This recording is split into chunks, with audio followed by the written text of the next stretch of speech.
ঢাকা বিশ্ববিদ্যালয় সহ বিভিন্ন বিশ্ববিদ্যালয়ে যে কর্মসূচি নিলাম এবং 1 জুলাই থেকে সারা দেশে একযোগে যে বৈষম্যবিরোধী ছাত্র আন্দোলনের ব্যানারে আমাদের আন্দোলন সংগঠিত হলো এবং 1 জুলাই থেকে 14 জুলাই পর্যন্ত যে ঘটনাবলীগুলো ঘটেছে, বাংলা ব্লকের কর্মসূচি, আন্দোলনে বিভিন্ন বাধা দেওয়া, মামলা প্রদান করা এবং 14 জুলাই শেখ হাসিনার যে রাজাকার বক্তব্য দেওয়া, রাজাকারের নাতিপুতি হিসেবে আখ্যা দেওয়া, তার প্রতিবাদে শিক্ষার্থীদের রাজপথে নেমে আসা, 15 জুলাই, 16 জুলাই, 17 জুলাই এই ঢাকা বিশ্ববিদ্যালয় সারা দেশে যে নির্মম ঘটনাবলীগুলো ঘটেছে, 15 জুলাই ঢাকা বিশ্ববিদ্যালয়ে নারী শিক্ষার্থীদের উপর হামলা, হাসপাতালে গিয়ে হামলা করা হয়েছে আহত শিক্ষার্থীদের উপরে, 16 জুলাই আবু সাইদ, ওয়াসিম সহ 6 জনের যে শহীদ হওয়ার ঘটনা আমরা জানতে পেরেছিলাম সেই সময়, 17 জুলাই ঢাকা বিশ্ববিদ্যালয়ে গায়েবানা জানাজা সহ কফিন মিছিলে হামলা করা, আক্রমণ করা, বিশ্ববিদ্যালয়ের হলগুলো থেকে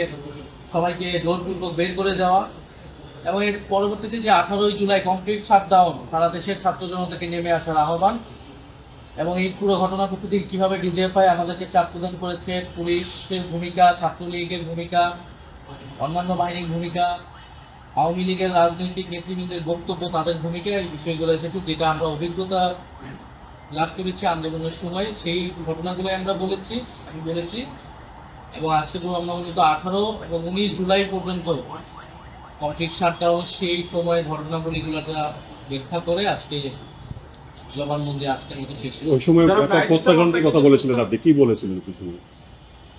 18 জুলাই আমরা দেখেছি যে প্রাইভেট বিশ্ববিদ্যালয়ের ছাত্ররা, মাদ্রাসার ছাত্ররা সহ সারা দেশে সাধারণ মানুষ যখন নেমে এসেছে, বিশেষত প্রাইভেট বিশ্ববিদ্যালয়ে প্রচুর শিক্ষার্থী তখন আহত নিহত হয়েছে।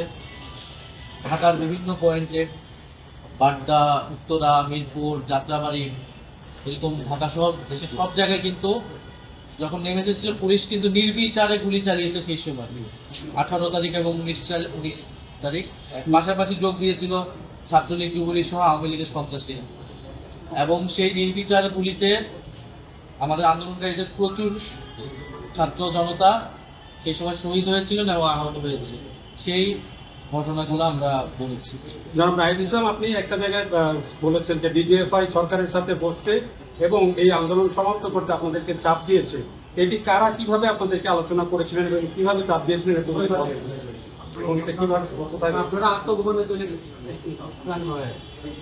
আমরা 17 জুলাই যখন বিশ্ববিদ্যালয়ে ভ্যাকেন্ট ঘোষণা করা হয় তখন আমাদের তারা তথ্য পাঠায় এবং এক পর্যায়ে আমাদেরকে ডেকে তারা বলে যে ছাত্রদের উপরে এই নির্মমতা, সরকারের এই অত্যাচার বাড়বে যদি না আমরা সরকারের সাথে আপোষ করি।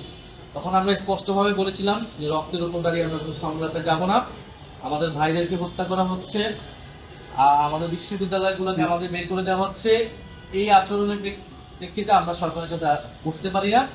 সরকারের উচিত হবে বিশ্ববিদ্যালয় হলগুলা বিশ্ববিদ্যালয় খুলে দেওয়া এবং আন্দোলনে কোনো ধরনের অত্যাচার না চালানোর উপর আস্থা রাখতে। তখন এই সরকার যে একটা ফ্যাসিবাদী এবং স্বৈরাচারী সরকার এবং তিনবার নির্বাচনকে তারা ভোটাধিকার কেড়ে নিয়ে যে ক্ষমতা নিরঙ্কুশ করছে, এটা তো আমাদের কাছে স্পষ্ট ছিল এবং দেশের সবগুলো প্রতিষ্ঠানকে তারা দলীয়করণ করেছে এবং নিজেদের দলীয় স্বার্থে ক্ষমতায় থাকার সাথে ব্যবহার করছে, এটাও আমাদের কাছে স্পষ্ট ছিল। ফলে আমি বলেছি যে 18 সালে আমাদের সেই সন্দেহ রয়ে গিয়েছিল যে কোটা সংস্কার বা বাতিল কোনটাই শেখ হাসিনা বা সরকার চাননি। সেই সময়ে আন্দোলনের প্রেক্ষিতে চাপের মুখে সরকার ঘোষণা দিয়েছিল এবং তার পরিকল্পনা ছিল এটাকে যেহেতু সুযোগ পাওয়া মাত্র ফিরিয়ে আনে এবং সেটাই আমরা দেখেছি 2024 সালে ইলেকশনের পরে। ফলে আমাদের কাছে স্পষ্ট ছিল এটা আসলে কোর্টের বিষয় না, আদালতের বিষয়, এটা রাজনৈতিক বিষয় এবং তৎকালীন ফ্যাসিবাদী সরকার এটিকে ফিরিয়ে নিয়ে এসছে তার লাভের জন্য। ফলে এই কারণে আমরা প্রথম থেকে আমাদের কাছে স্পষ্ট ছিল যে আমাদের দাবি আদায় হলো যদি আমরা রাজপথে আমাদের অবস্থান দৃঢ় রাখি। এই কারণে আমরা আদালতের প্রতি আমাদের আস্থা ছিল না এবং আমরা আদালতে যাইনি। আদালতের আমরা কোনো মন্তব্যই করি না, আমরা বলেছি দীর্ঘায়ী মিডিয়ার বিষয় এবং আমরা আমাদের আন্দোলন 18 তারিখ বা 19 তারিখ আসলে মিডিয়াতে আমরা আসলে দেখতে পাইনি। মিডিয়াতে বারবার কিন্তু দেখানো হচ্ছিল যে আন্দোলন স্থগিত হবে, সরকারের সাথে তারা বলবে, এরকম নানান বিভ্রান্তিমূলক তথ্য আসলে হেডলাইন করা হচ্ছে। এবং আমরা মিডিয়া বা সাংবাদিকদের কাছে যে তথ্যটা পাঠাচ্ছিলাম এবং এত যে হত্যাযজ্ঞ তথ্য সেটা কিন্তু এই বিষয়ে আসতেছি। সেই প্রেক্ষাপটে আমি বলেছিলাম যে মিডিয়াকে সেই সময়গুলো সরকার সম্পূর্ণভাবে নিয়ন্ত্রণে নিয়ে আপনি এই মামলায় কালকে অবশ্যই সাক্ষ্য দেবেন। আপনার এই মামলার প্রত্যাশা কি থাকবে? আর দ্বিতীয় কথা হলো যে প্রক্রিয়ার বিচার চলছে, মানে আপনি এই বিচার পুরো প্রক্রিয়াটা নিয়ে আপনি সন্তুষ্ট কিনা ওভারঅল যদি বলতেন সেটাই কি প্রত্যাশা করেন এই মামলায়? প্রত্যাশা করি ন্যায় বিচার।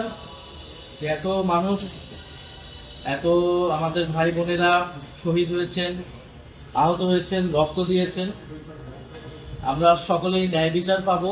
বিল্লাল, এবং যারা এই হত্যাকাণ্ডের সাথে জড়িত, আওয়ামী লীগ, পুলিশ সহ যারা জড়িত, তারা বিচারের আওতায় আসবেন, তাদের শাস্তি হবে।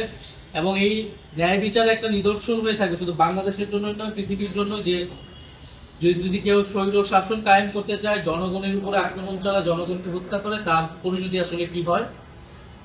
আর দ্বিতীয়ত আমি বলেছি যে এখন পর্যন্ত ট্রাইব্যুনালে আমরা সন্তুষ্টি জ্ঞাপন করছি, বিচার চলছে, কিন্তু মামলা কিন্তু আরো অনেকগুলো। এটা কিন্তু মাত্র একটা মামলা। ট্রাইব্যুনালে অনেক মামলা রয়েছে এবং সাধারণ কোর্টে আরো অনেক মামলা রয়েছে, গুমের মামলা রয়েছে।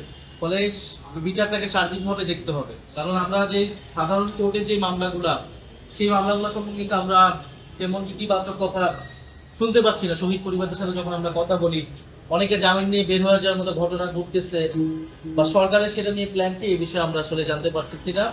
ফলে সেই মামলাগুলো যাতে যথাযথ গুরুত্ব সহকারে দেখা হয়, এটা আমাদের আবেদন থাকবে। একইভাবে এই মামলাকে শুধু যাতে একটা তো রাজনৈতিক দিক, যে শেখ হাসিনাকে আমি বিচারের আওতায় আনতেছি, আওয়ামী লীগের থাকে, একইভাবে পুলিশ সহ, মিলিটারি সহ অন্যান্য বাহিনীর যারা এই জুলাই গণঅভ্যুত্থান সহ গুমের ঘটনায় যুক্ত, তাদেরকে যাতে বিচারের আওতায় আনা হয়, কোনো বাহিনীর দেখে যাতে কেউ পার পেয়ে না যায়, সেটা আমাদের কাছে কিন্তু স্পষ্ট থাকতে হবে। কারণ আমরা দেখেছি গুমের ঘটনায় অনেক অভিযোগ এসেছে। আমি নিজে অভিযোগ দিয়েছি, ডিজিএফআই যেসব অফিসাররা আমাকে তুলে নিয়ে গেছে বা আমাকে হেনস্থা করা হয়েছে। এছাড়াও যারা সেনাবাহিনীর বিভিন্ন অফিসার, র্যাবে যারা ছিল, ডিজিএফআই তে যারা ছিল, তারা যেই নেতিবাচক ভূমিকা গুমের ঘটনা এবং জুলাই গণঅভ্যুত্থানে পালন করেছে, আপনারা রামপুরা বার্তার ঘটনায় দেখেছেন বিজেপির একজন আর্মি অফিসার, এদেরকে কিন্তু এখনো গ্রেফতার করা হচ্ছে। ফলে ট্রাইব্যুনালের কাছে এবং আদালতের কাছে, সরকারের কাছে আমাদের কিন্তু আবেদন থাকবে যে অপরাধী যে, তাকে যাতে বিচারের আওতায় হয়, সে কোন বাহিনীর সেটা যাতে দেখা না হয়। আমরা যারাই জনগণের উপরে এই হত্যাকাণ্ড চালিয়েছে, গুম করেছে, নির্যাতন করেছে এবং সরকারকে ফ্যাসিবাদী হতে সহায়তা করেছে, ক্ষমতায় থাকতে সহায়তা করেছে, তাদের সকলকে দ্রুত সময়ের মধ্যেই গ্রেফতার করতে হবে এবং বিচার নিশ্চিত। 2 জুলাই প্রত্যাশা করি। আমাদের প্রত্যাশা ছিল সেই সময় যে শেখ হাসিনা এসে হয়তো আন্দোলন পক্ষে কথা বলবে, কিন্তু আমরা দেখলাম যে আন্দোলনের বিপক্ষে, মুক্তিযুদ্ধের কোটার পক্ষপাতী এবং শিক্ষার্থীরা যারা আন্দোলনকার, তাদেরকে রাজাকারের বংশধর, রাজাকারের নাতিপতি হিসেবে ট্যাগ দেওয়া হয়। সেটা শিক্ষার্থীদের জন্য ছিল অমর্যাদাকর, তাদের অভিভাবকদের জন্য ছিল অপমানজনক, এবং সবাই ক্ষুব্ধ হয়ে কিন্তু শুধু ঢাকা বিশ্ববিদ্যালয় না, সারা বাংলাদেশের শিক্ষার্থীরা, ছেলেরা মেয়েরা কিন্তু রাস্তায় নেমে সেই রাতে এটার প্রতিবাদ জানিয়েছিল এবং এই বক্তব্য প্রত্যাহার পূর্বক শেখ হাসিনাকে ক্ষমা চাওয়ার দাবি জানিয়েছিল। একইভাবে 15 তারিখ আমরা দেখেছি যে ওবায়দুল কাদের বলেছিল এই আন্দোলন দমনের জন্য ছাত্রলীগ এবং এই বক্তব্য ছিল স্পষ্ট, উস্কানিমূলক, নির্দেশনামূলক, যে আন্দোলনকারী যারা রয়েছে তারা রাজাকার, তাদেরকে আক্রমণ করা, তাদেরকে হত্যা করা বৈধ। ফলে সেই প্রেক্ষিতে, সেই সূত্র ধরে কিন্তু 15 জুলাই আন্দোলনকারীদের উপরে, নারী শিক্ষার্থীদের উপর ব্যাপক হামলা চালানো।